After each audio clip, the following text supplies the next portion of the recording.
Hi, it's Trisha Wheeler, author of Peaceful Dinners, and I'm here today with tip number 72, finding your personal color palette.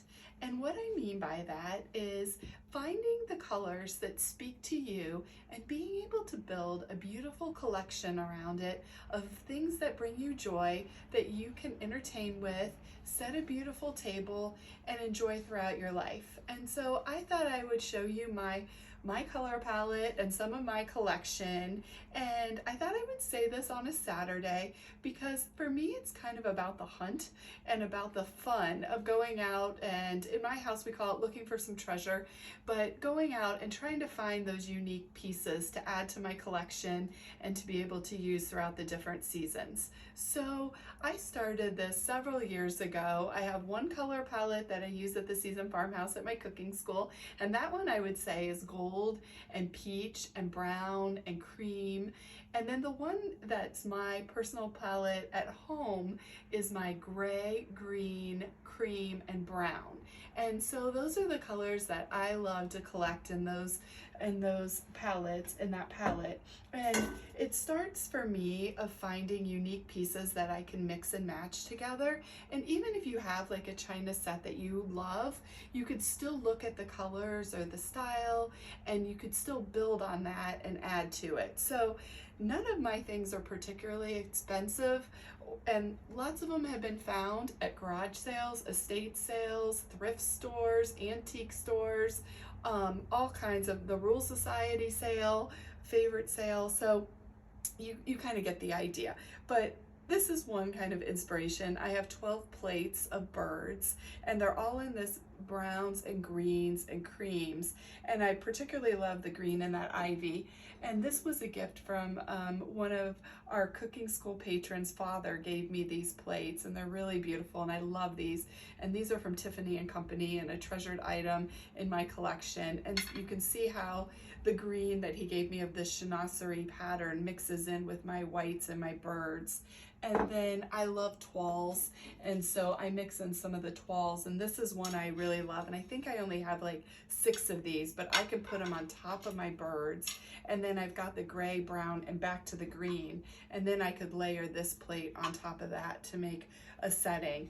And then I mix in different pieces for sauces, small salads, desserts, fruit salads, and this can mix and match in. And this is another set of browns that I've mixed in. So you can kind of see my brown and green and gold. And then I start to look for glassware that can mix in. So now I've got this kind of vintage, I'm not even sure if this is like 60s or 50s, but this glassware that has the green and the gold on it.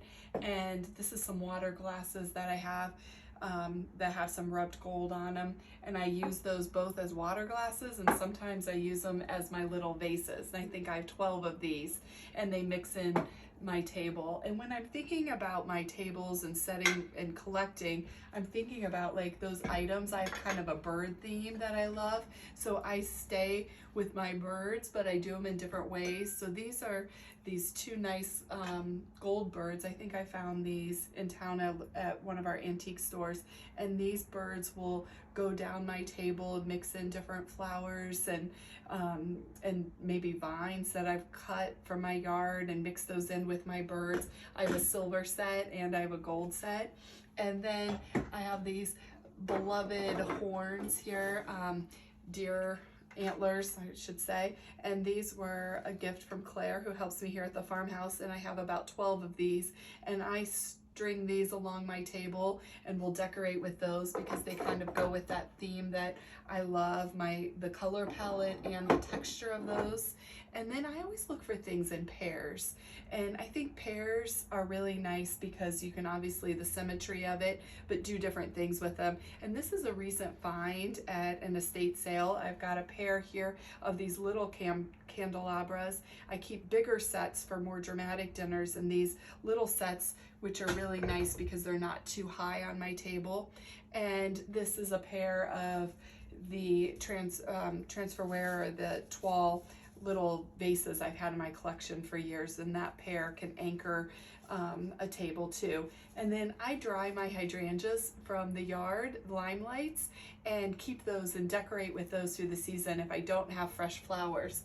And another little tip I have for you is grow your own eucalyptus. This is eucalyptus that I put in the ground last year, and I just cut this in the last week, and we're in March, and I cut this and some boxwood and have used it with some roses for a little table setting I did a few days ago. So having some things growing, some things dried that can mix in with your personal palette's great. And then lastly, I collect napkin rings, again in that palette where I could mix and match or use different sets. And then I collect different gold rimmed pieces. This is just a little one that I think is adorable for sauces when you put this onto one of the plates, and then a salad, and now I have this adorable vessel for my salad dressing. So little inspiration. Go out and see what you can find that you can add and enjoy for over time. So thanks for coming today.